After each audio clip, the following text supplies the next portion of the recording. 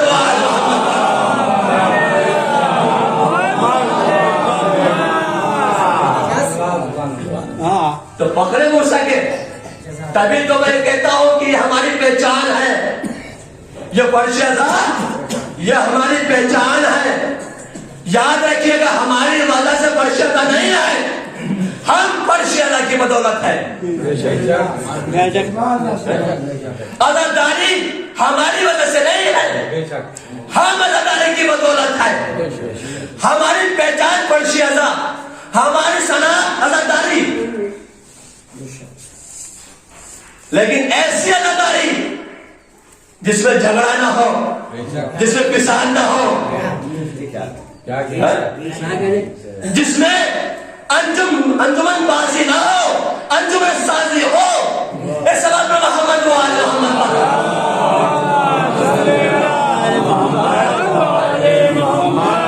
حسین ایسے ادارے کو قبول کریں گے کہ دلدنا سزا رکھا ہے، تابوت موجود ہے، علم کو آپ نے ڈنڈا بنا لیا. وہی عباس کا لفظ ابھی چپتے تھے، ابھی وہ دوسروں کو پھیرنے لگے. ابھی جو تم ماتم کر رہے تھے اپنے سینوں کو کوٹ رہے تھے، کس بات پر کوٹ رہے تھے؟ اس لیے کہ حسین کو بس ظلم ستم کیے گئے. کربلا میں ان کی مصیبت پر رو رہے تھے، تو جو وہ کام دشمن کر رہے تھے تم بھی وہی کر رہے تھے. یہ تو یزیدیوں کا کام ہے، بدمیہ کا کام ہے، بنی عباسیوں کا کام ہے، یہ حسین والوں کا کام نہیں ہے. اور اولاد سجاد کا کام تو ہے نہیں. سجاد بہت صابر ہے. سجاد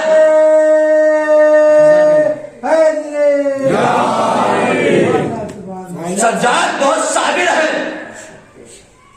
تو ہمارے اندر صبر پانا چاہیے جس سے ہم پہچانے جائیں یہ نام سجاد کی اولاد ہے، یہ حسین والے ہیں، یہ پہچان ہے. میرے بھائیوں میرے عزیزوں میرے بزرگوں، آج پہچان، پہلے پہچان پتھر بھی نہیں تھا. کوئی پہچان پتھر، کوئی نہ آدھار کارڈ تھا جو پہچان پتھر تھا. پہلے بغیر پہچان پتھر کے، بغیر آئی ڈی کے ہر کام ہو جاتے تھے. ریزرویشن ہو جاتا تھا، ٹکٹ مل جاتا تھا، بینک میں اکاؤنٹ بھی کھل جاتا تھا. لیکن آج تو قدم قدم پر آئی ڈی کی ضرورت ہے. قدم قدم پر. اور حد تک حد یہ ہے کہ ابھی ویکسین لگ رہی تھی، بھائی کورونا تھا، ویکسین لگ رہی تھی جس میں آئی ڈی کی کیا ضرورت تھی ویکسین میں. لیکن یہاں بھی آئی ڈی کی ضرورت ہوگی کہ بغیر آئی ڈی کے ویکسین ہی نہیں لگ سکتی. آخر سرکار سے معلوم کیجیے پہلے ایسے کیوں؟ سرکار کی آنکھیں اب کھلی ہیں، یہ تو پہلا ہونا چاہیے تھا. یہ ویکسین میں کیا مطلب ہے، یہ آئی ڈی کے قدم قدم پہ ضرورت کیا ہے؟ تو ایک ہی جواب ہوگا، ہم یہ دیکھنا چاہتے ہیں پہچاننے کی شناختی سے اور آئی ڈی سے کہ کوئی ادھر سے تو آیا ہوا نہیں ہے، کوئی باقی تو نہیں ہے، کوئی چور تو نہیں ہے، کوئی ڈکیت تو نہیں ہے. ہم یہ دیکھنا چاہتے ہیں. تو سرکار تو آج دیکھ رہی، دنیا آج دیکھ رہی ہے. میرے مولا کائنات نے 1400 برس پہلے فرما دیا، اے میرے چاہنے والوں، جب تم دنیا کا سفر کر کے آخرت کی طرف آؤ تو اپنے سینے کے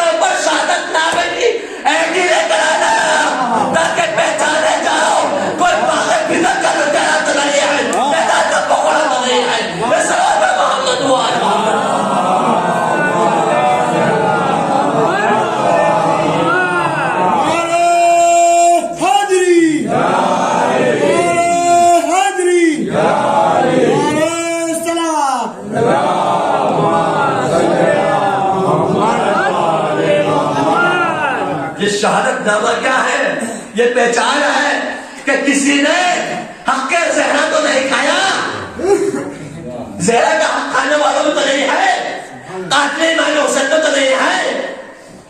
یہ پہچان ہے اس بات کی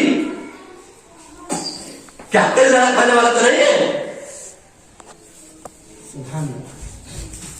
پورا پاگل فدا کھا گئے. اور رسول کی بیٹی نے عدالت میں جانے کے بعد اپنا مطالبہ کیا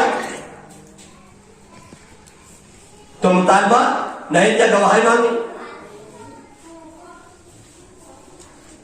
اور جس کے لیے رسول فرما دے, اور فاطمہ تو بچہ کو منی, فاطمہ میرے جگر کا ٹکڑا ہے, جس نے فاطمہ سے محبت کری اس نے مجھ سے محبت کی, جس نے مجھ سے محبت کی اس نے اللہ سے محبت کی, جس نے فاطمہ کو اذیت دی اس نے مجھ کو اذیت دی, اور جس نے مجھ کو اذیت دی اس نے اللہ کو اذیت دی. جس کے لیے رسول یہ فرمائے, اور فاطمہ اس بات سے کوئی انکار نہیں کر سکتا. چھوٹی سے چھوٹی کتاب تاریخ آپ دیکھ لیجئے گا, ہر سنی کے جتنے بھی علماء ہیں اور جتنے بھی فرقے سنی اہل سنت جماعت کے, کہ وہ اہل حدیث ہو, بریلوی ہو, دیوبندی ہو, کوئی بھی فرقہ ہو, ہر فرقے نے یہ لکھا ہے کہ فاطمہ زہرا نے حق کا مطالبہ کیا ہے. اس بات کو کوئی جھٹلا نہیں سکتا. یہ تو فیصلہ اللہ کرے گا رسول کی بیٹی کا. لیکن ایک بات پوچھنا چاہتا ہوں, جب عید کا دن تھا اور فاطمہ زہرا کے پاس فاطمہ زہرا کے بچے آئے, حسنین آئے اور فرمایا اماں ہمارے کپڑے کہاں ہیں, کب عید کا دن ہے, کہا بچوں تمہارے کپڑے درزی کے یہاں ہیں. اب ایمان سے بتائیے, کوئی چھوٹی چھوٹی کتاب لے آئیے, تاریخ لے آئیے کہ زہرا نے کپڑے خریدے تھے, درزی کو دیے تھے. کوئی بھی کتاب کسی مورخ میں لکھی ہو کہ کپڑے خریدے گئے تھے اور درزی گئے تھے. بھائی نہ کپڑے خریدے گئے, اور جب خریدے نہیں گئے تو درزی پہنچ کیسے گئے؟ تو فاطمہ زہرا نے فرما دیا درزی کے یہاں. اب یہ بتائیے کہ درزی آیا نہیں آیا؟ درزی آیا نہیں آیا؟ جبرائیل رضوان جنت درزی بن کر آیا. یہ کیا تھا فاطمہ زہرا کا؟ یہ وعدہ تھا. فدا کیا ہے؟ دعویٰ ہے. دعویٰ کیا تھا نا فدا, فاطمہ زہرا کا یہ وعدہ تھا اور وہ دعویٰ تھا. تو آپ خود فیصلہ کر کے بتائیے گا, جس کا وعدہ اتنا سچا ہو کہ کپڑے درزی کے نہ ہو اور درزی کپڑا لے کر آ جائے تو اس کا دعویٰ کتنا سچا ہوگا. ایک سوال میں محمد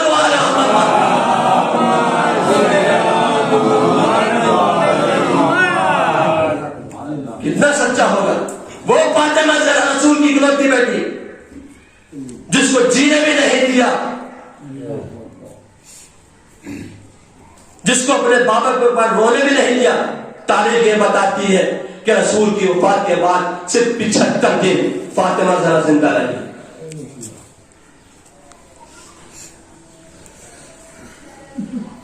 اگر فاطمہ زہرا اپنے بابا کو روتی تھی تو مولا کائنات سے شکایت کی جاتی تھی, علی فاطمہ سے کہو یا دن میں رو لیا کرے یا رات پہ رو لیا کرے, ہماری نیند میں خلل پڑتا ہے. شاید رسول کی بیٹی کے لیے کون خاتون ہے جو 18 سال کی عمر میں بڑھاپا ہو گئے, بال سفید ہو گئے ہو, سب کے بال 18 سال کی عمر سے. کلادارو, مجھے تاریخ میں 3 ایسے منظر نظر آئے ہیں کہ جن کے اوپر خون کے آنسو روئے جائیں تو کم ہے. ایک فاطمہ زہرا جب دنیا سے رخصت ہو گئی، عزاداروں اور مولا کائنات فاطمہ زہرا کو غسل دینے کے لیے آگے بڑھے اور جسم سے پناہان اتارا، ایک مرتبہ مولا کائنات کی نگاہ فاطمہ زہرا کی ٹوٹی ہوئی پسلی میں پڑ گئی۔ مولا کائنات نے چیخ بلند کی اور بے ہوش ہو گئے۔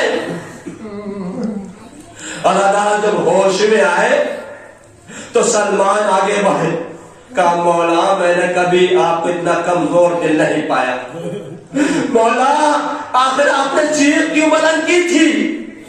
کہ سلمان کبھی بھی دختر رسول فاطمہ زہرا نے مجھ سے نہ کہا اے علی ارے میری پسلیاں ٹوٹ گئی۔